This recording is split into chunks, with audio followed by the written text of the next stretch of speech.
त्यानंतरची बातमी भंडारामधून। भंडारा जिल्ह्यामध्ये औषधांची दुकानं तपासणी करण्यात येते, कारण 3 दुकानांवरती आता कारवाई करण्यात आलेली आहे। डॉक्टरांच्या चिठ्ठीशिवाय औषध दिल्यानं ही कारवाई करण्यात आली आहे। देशामध्ये कफ सिरपमुळे बालकांचा मृत्यू झाल्यानं आता महाराष्ट्रामध्ये औषध प्रशासन विभागानं तपासणी सुरू केली आहे। भंडारा जिल्ह्यातही औषध दुकानांची तपासणी करण्यात आली आहे। डॉक्टरांच्या चिठ्ठीशिवाय कोणतेही औषध दिल्यानं 3 मेडिकलवरती आता कारवाई करण्यात येते आहे।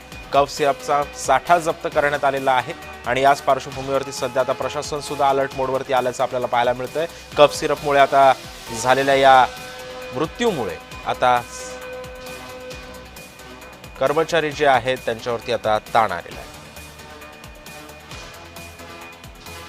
रेस्पी फ्रेशची 38 बॉटल्स आम्हाला भेटली आहे आणि त्याचा स्टॉक आम्ही प्रतिबंधित केलेला आहे।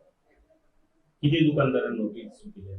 आतापर्यंत मागचे 4 दिवसात आम्ही 8 विक्रेत्यांचा किरकोळ विक्रेत्यांचं इन्स्पेक्शन केलेलं आहे आणि त्याच्यात 7 यांना नोटीस